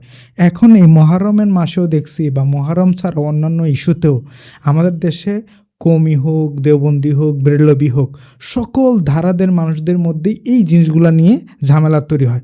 যেমন 80-র দশকে আমাদের দেশে সবচেয়ে বড় একটা ফিতনা এসেছে সালাফি মতবাদ, এবং সালাফিদের বর্তমান সময়ে উগ্র মতবাদ হচ্ছে মাতখালি। এবং বর্তমানে তো আরও মতবাদ ইমপ্লিমেন্ট হয়েছে, কাদিয়ানা তো আছেই। এই যে নতুন নতুন মতবাদ আসে, নতুন নতুন বায়ারা সেগুলো গ্রহণ করেন, আহলে কোরআন হোক, রায়বেলি, যে কোনো কিছু মানুষ গ্রহণ করে ফেলে। এখন তাদের এই চিন্তা, মনস্তত্ত্ব, আকিদা, ভাবনাগুলোকে আপনি কিভাবে দেখবেন এবং তাদের ক্ষেত্রে আপনার চিন্তাটা কি, যে ওনারা কিভাবে আসলে ধর্মকে গ্রহণ করবেন? এখন সর্বপ্রথম বাংলাদেশের মানুষ সহজ সরল মানুষ। এই সহজ সরল মানুষগুলোর কাছে যখন আপনার আল্লাহর ওলিগণ বিভিন্ন রাষ্ট্র থেকে এখানে আসছেন, সেটা শাহজালাল ইয়ামানি হোক, সেটা হজরতে বাইজিদ বুস্তামি হোক, সেটা শাহ আমানত হোক, সেটা 360 আউলিয়া হোক, তাদের মাধ্যমে যে ইসলামটা বাংলাদেশে প্রবেশ করেছে সেটা ছিল প্রেমময়, এটা শান্তির কথা বলে এবং মানুষত্বের মানবিকতার কথা বলে, এবং যেটা রসুল করিম সাল্লাল্লাহু আলাইহি ইসলাম থেকে এসেছেন সেই দিনটা আমরা পেয়েছি, যে দিনের মধ্যে কোনো মারামারি, কোনো হানাহানি, কোনো উগ্রতা ছিল না। দিন শেষে গিয়ে আল্লাহ রসুল যেহেতু বলেছেন আমার উম্মতের মধ্যে 73 দল হবে, রসুল পাকে যেটা হাদিস, সেক্ষেত্রে আপনাকে মানতেই হবে 73 দলে কি হবে, বিভক্ত হবে, এবং যুগে যুগে ফিতনার আবির্ভাব কম হবে না, আরও বেশি হবে। সেটা কিয়ামতের আলামতের মধ্যে অন্যতম লক্ষণ। এবং এটাতে বিচলিত হওয়ারও কোনো কারণ আমি দেখি না। কেন? কারণ 72 দল জাহান্নামে যাবে, একটা জান্নাতে যাবে। এখন ওই যেটা জান্নাতে যাবে সেটাতে আমি আছি কি না, যখন এটা নিয়ে আমি ভাববো, তখন দেখবেন মানুষ যে হকের উপরে দাওয়াতটা নিয়েছিল, সে হকের উপরেই সে কী করবে, থাকবে, সে ডানে আর বামে যাবে না। এখন আসলে বাংলাদেশের যেই আবহাওয়া, যে পরিবেশ, সেই পরিবেশের মধ্যে বিভিন্ন ফিতনা বারবার আসতেছে, সেটা কাদিয়ানি হোক, সেটা সালাফি হোক, সেটা শিয়া মতবাদ হোক, সেটা খারেজি হোক, এভাবে বাংলাদেশে ঢুকেছে। এবং তারা ঢোকার কারণে বাংলাদেশের কি খুব ভালো হয়েছে? না। কারো কারণে উগ্রতা, সন্ত্রাসবাদ, জঙ্গিবাদ প্রতিষ্ঠিত হয়েছে, আবার কারো কারণে মানুষের ভাইয়ে ভাইয়ের মধ্যে ঝগড়া হয়েছে, সমাজের মধ্যে রক্তাক্ত পরিবেশ কি হয়েছে, সৃষ্টি হয়েছে। এক কথায় সুফিগণ, আল্লাহর ওলিগণের মাধ্যমে পাওয়া যে ইসলাম পেয়ে আমরা মুসলমান হয়েছি, এই ভ্রাতৃত্ব যেটা ছিল আজকে সেটা খণ্ড খণ্ড খণ্ড খণ্ড হয়ে গেছে। যার কারণে আপনাকে এখন বাহিরাগত কোনো শত্রু আসার দরকার নাই। এখন নিজেরাই মুসলমান পরিচয় দিয়ে যেই পরিমাণ বিশ্বাস রাখি, আমার তো অবাক হয় মাঝে মাঝে যখন ভিডিও দেখি, একজন মনে করে ওনাকে হত্যা করা যায়, ওনাকে কেটে ফেলা কী হবে, বৈধ হবে, স্বভাবের কাজও মনে করে। সেখানে দেখবেন আল্লাহু আকবার বলে মানুষ জবে করে। তো যারা জবে করাটাকে বৈধ মনে করছে, যারা কবর থেকে লাশ তুলে ফেলাটাকে বৈধ মনে করছে, সেখানে আগুন জ্বালানোটাকে বৈধ মনে করছে, আবার কাউকে ধর্মীয় ট্যাগ দিয়ে জীবন্ত মেরে ফেলাটাকে বৈধ মনে করছে, তারা কারা? আপনি যদি সেটা আপনি গবেষণা করেন তাহলে দেখবেন এটা নতুন কোনো ফিতনা নয়, সেটা খারেজি ফিতনা। যারা মুসলিম পরিচয় দিলেও আল্লাহ রসুল তাদেরকে মুসলিম হিসেবে কি করে নাই, গ্রহণ করে নাই। এবং তাদের কাছ থেকে একটা ধারণা নাম হচ্ছে মাদখালি, যেটাকে আপনি বলছেন যে সালাফি ফিরকা, এদের বিশ্বাস হচ্ছে এটা কেটে ফেলতে হবে, আমার সাথে মিলে নাই, আমারটা মানে নাই, তাদেরকে কি করে ফেলো, কেটে ফেলো। এখন তারা তাদের বাহিরে আর কাউকে মুসলিম মনেই করে না। তো এই যে উগ্রতা, এটা বাংলাদেশের মধ্যে প্রবেশ করিয়েছে কারা? তখন দেখবেন এখানে হয়তোবা আমেরিকার ডলার আছে, না হলে ইরানের টাকা আছে, এভাবে করে বিভিন্ন মাধ্যমের টাকার জোরে এই মতাদর্শগুলো কি হয়েছে, এখানে প্রতিষ্ঠিত হয়েছে। একটা কথা মনে রাখা দরকার, মানুষ কিন্তু মূলের দিকে ফিরে যায়, সেটা আজকে হোক, সেটা আগামীকাল হোক। টাকা দিয়ে আপনি কতদিন মানুষকে অন্ধ রাখতে পারবেন, বা গলার জোর দিয়ে আপনি কতদিন মানুষকে আপনার প্রতি আকৃষ্ট করে রাখতে পারবেন? মানুষ একদিন বুঝবে এটাই হক, সেখানে ফিরে আসতে হবে। সে কারণে আপনি যখন 1400 বছরের ইতিহাস দেখবেন, ইসলামের বিজয়ের পতাকা যাদের মাধ্যমে উড্ডীন হয়েছে, সেটা একদম খালেদ বিন ওয়ালিদ থেকে শুরু করে, সালাউদ্দিন আইয়ুবী থেকে শুরু করে, খাজা মঈনুদ্দিন থেকে শুরু করে, আপনি যখন বাংলাদেশে ঢুকবেন, নাসিরুদ্দিন সিপা সালাহ, সবার ইতিহাস খুলে দেখেন। শুধু ওনাদেরকে যোদ্ধা বললে হবে না, ওনাদের জীবনীতে আপনি পড়বেন ওনারা এক একজন আহলে সুন্নাত ওয়াল জামাতের কি ছিলেন, ইমাম ছিলেন, এবং সুফি গণনায় বিশ্বাসী ছিলেন। তাহলে 1400 বছরের রেকর্ড আপনাকে বোঝাচ্ছে যে অন্য কোনো দলের হাতে ইসলাম বিজয় হবে না, বিজয় হবে আহলে সুন্নাত ওয়াল জামাত তথা সুফি গণনায় যারা আছে তাদের হাতে। সুতরাং আমি বাংলাদেশের আপামর শান্তিপ্রিয় মুসলমানদের প্রতি অনুরোধ করব, আপনি ওইটা দেখবেন না কয় দলে ভাগ হয়েছে। কারণ রসুল করিম সাল্লাল্লাহু আলাইহি ইসলাম বলেছেন 73 দলে ভাগ হবে, উম্মত 73 দল হবে। আপনি এটা দেখেন হক কার সাথে আছে, এটা দেখেন, এটা দেখলে অনেক আপনি সুন্দর বলেছেন। আচ্ছা, এই যে যতগুলো ফিতনা কথা আপনি বললেন এবং অত্যন্ত সুন্দর করে বলেছেন, এই ফিতনাগুলোর আঘাতের জায়গা একটা বা দুইটা, সেটা হচ্ছে নবী করিম সাল্লাল্লাহু আলাইহি সাল্লামের উপরে, আরেকটা হচ্ছে আহলে বাইতে মুস্তাফা। সো এই দুইটা জায়গা, আরেকটা যদি জায়গা থাকে যারা হচ্ছে সুফিয়ায়ে কেরাম, আউলিয়ায়ে কেরাম, এই দুইটা তিনটা জায়গার বাইরে কিন্তু এরা আঘাত করে না। এটা কারণ কি? একটা জিনিস মনে রাখবেন, এই উম্মতের কিছু সেফ জোন আছে, নিরাপদ স্থান আছে। আল্লাহ ইসলামটা রসুল পাকের মাধ্যমেই আমাদের কাছে পাঠিয়েছে। সে কারণে কোরআন বলছে, ইন কুনতুম তুহিব্বুনাল্লাহ ফাত্তাবিউনি, অনুসরণ অনুকরণ সবটাই রসুল করিম সাল্লাল্লাহু আলাইহি ইসলামকে করতেই হবে। অথবা মা আতাকুমুর রসুল ফাখুজুহু, রসুল যা দেয় তাই কি করা, রিসিভ করা, গ্রহণ করা। এটা হচ্ছে উম্মতের জন্য কি জোন, সেফ জোন। রসুল করিম সাল্লাল্লাহু আলাইহি ওয়াসাল্লাম বিদায়ের সময় আমাদের জন্য দুইটা সেফ জোন করে গেছে। একটার নাম সাহাবায়ে কেরাম, আর একটার নাম আহলে বাইতে রসুল। সাহাবায়ে কেরামের যুগ শেষ হয়ে যাবে, অর্থাৎ সাহাবি যতদিন আছে ততদিনকে আপনি সাহাবি যুগ বলতে পারবেন, কিন্তু এরপর তার সাহাবি আসবে না। আল্লাহ রসুল বলছেন, তারাকতু ফিকুম সাকালাইন বা আমরাইন, আমি দুটো জিনিস রেখে যাচ্ছি। এক নাম্বার হচ্ছে কিতাবুল্লাহ, দুই নাম্বার হচ্ছে ইতরাতি আহলে বাইতি, আমার পরিবারকে রেখে যাচ্ছি, মানে আহলে বাইতে রসুলকে রেখে যাচ্ছে। তাহলে উম্মতের সেফজন রসুল পাকের পরে গিয়ে সাহাবায়ে কেরাম এবং আহলে বাইতে রসুল সাল্লাল্লাহু আলাইহি ওয়াসাল্লাম। সাহাবীদের যুগ কি হয়ে গেছে, শেষ হয়ে গেছে। অবশ্যই সাহাবায়ে কেরামের তাজিম, ওনাদের সম্মান, এটা ইমানের অংশ। ওনাদের যুগ শেষ, এখন আছে কাদের যুগ, আউলিয়া কেরামের যুগ বা আহলে বাইতের যুগ। তা আল্লাহ তাবারক ওয়া তাআলা বলেন, কোনু মা সাদিকিন, তোমরা সত্যবাদীদের কি হয়ে যাও, সঙ্গী হয়ে যাও। এবং এইটাই হচ্ছে উম্মতের জন্য কি জোন, সেফ জোন। আপনি যখন কোরআন শরীফ খুলবেন তখন দেখবেন শয়তান কিন্তু আল্লাহকে একটা জিনিস বলেছে, কি বলেছে, নিশ্চয়ই লা আকউদান্না, আমি বসবো। কোথায় বসবে, আলা সিরাতিকাল মুস্তাকিম, আমি সিনেমা বা নাটক বা জানার রাস্তায় বসবো না, তোমার সিরাতে মুস্তাকিম যেটা জান্নাতে যাবে সেটার উপরে আমি বসবো। তার মানে উনি দরবেশ যে টুপি জুব্বা দাড়ি এগুলো রেখেই আপনাকে ডাকবে জান্নাতের দিকে, কিন্তু আপনাকে নিয়ে যাবে কোন দিকে, জাহান্নামের দিকে। কিন্তু শয়তান একটা কথা আল্লাহকে বলেছে, আল্লাহ উকভিয়ান্নাহুম আজমাইন, আমি সবাইকে পথভ্রষ্ট করতে পারবো, এখানে কেউ বাদ যাবে না। ইল্লা বলে একটা ইস্তেসনা আছে, কিন্তু ইল্লা, তবে হ্যাঁ, তোমার প্রিয় বান্দাদেরকে কি করতে পারবো না, সালেহীন যারা আছে তাদেরকে আমি পথভ্রষ্ট করতে পারবো না। তাহলে বোঝা যাচ্ছে উম্মতের জন্য সেফ জোন হচ্ছে কারা, আল্লাহর ওলিরা, যাদেরকে শয়তানে কি করতে পারবে না, পথভ্রষ্ট করতে পারবে না। তো এই আউলিয়া কেরামের সান্নিধ্যে এই উম্মত যতদিন থাকবে ততদিন তাদেরকে সত্য থেকে কি করতে পারবে না, বিচ্যুত করতে পারবে না। সেই জন্য যারা ভিন্ন মতাদর্শ এই দেশে নয় সমগ্র দেশে বাস্তবায়ন করতে চায়, তাদের প্রথম হামলা তো হয় আল্লাহর ওলিদের সাথে, হোক সেটা মাজারে, হোক সেটা খানেকায়, হোক সেটা আল্লাহর ওলির গর্দানে, যে কোনো একটা জায়গায় হবে। দেখবেন প্রথম হামলাটা ওলিদের। কেন?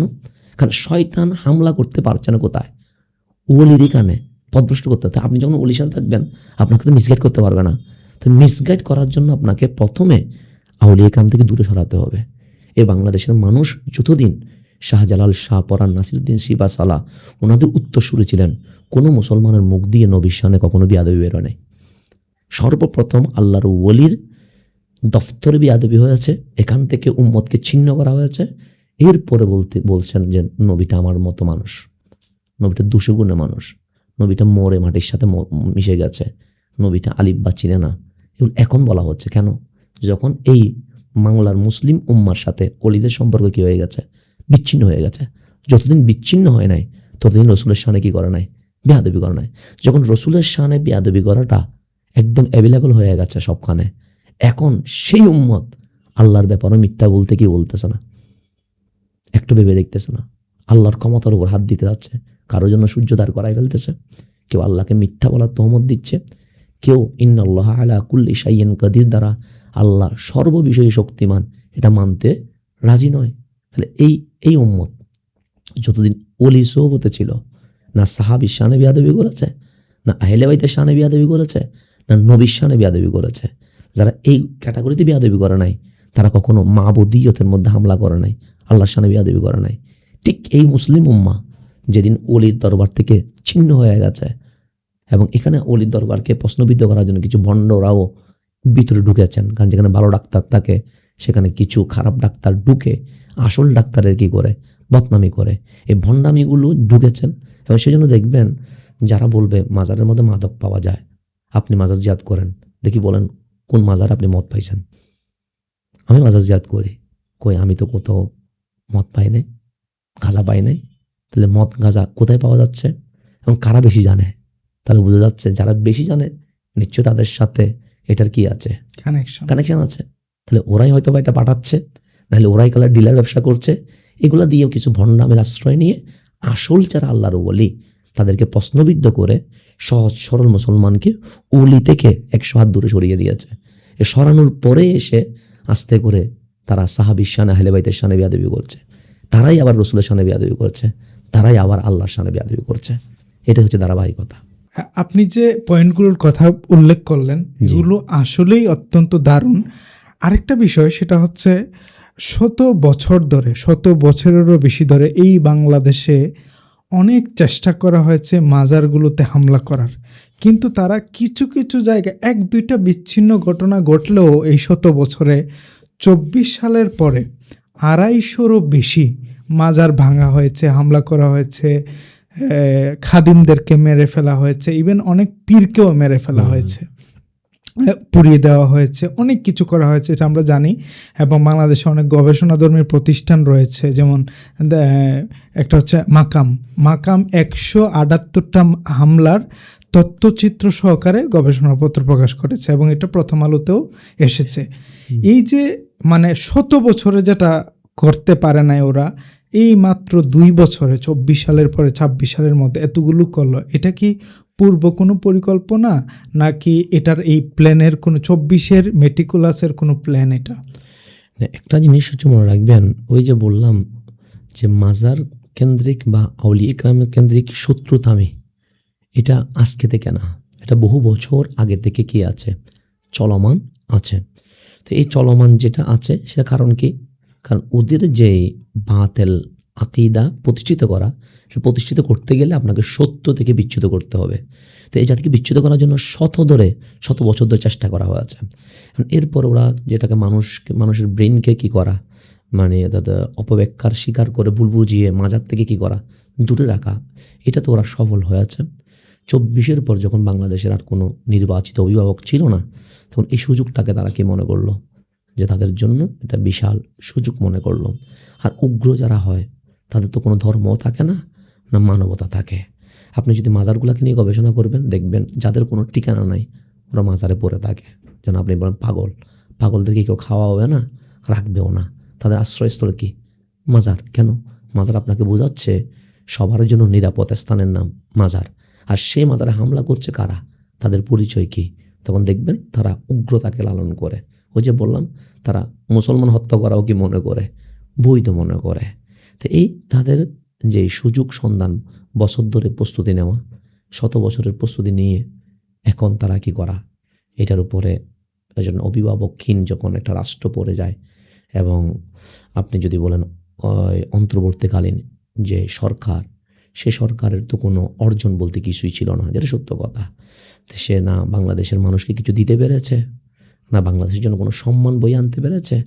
তো একটি অকেজো মানুষ যখন ক্ষমতার মসনদে বসে যায়, তখন দুষ্কৃতকারীরা কি পায়, সুযোগ পায়। তো এখন যেহেতু নির্বাচিত সরকার আসছে, আমরা শান্তিপ্রিয় সুফি জনতা আমরা বারবার অনুরোধ করি যেন মাজার খানেকা এগুলো নিরাপদ থাকে।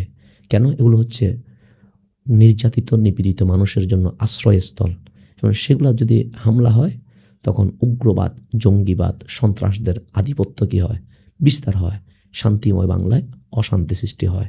সুতরাং সবার উচিত, রাজনৈতিক মতাদর্শ ভিন্ন হতে পারে, আওয়ামী লীগ হোক, বিএনপি হোক, জাতীয় পার্টি হোক বা ইসলামিক কোনো দল হোক, যেই দলেই করুক, কিন্তু এগুলো রক্ষায় সবাইকে একসাথে ঐক্যবদ্ধভাবে এগিয়ে আসা আমি উচিত মনে করি। কেন? এগুলো আপনার দেশের সংস্কৃতি না থাকলে সে দেশের আর কিছুই অর্জন থাকে না, সংস্কৃতি থাকলে এই দেশের কি থাকে, অর্জন থাকে। আজকে যারা মাজারের উপর হামলা করছে, তাদের কাছে আপনি বাংলাদেশের কোন দিবসটা গুরুত্বপূর্ণ বা বৈধ আছে দেখেন তো।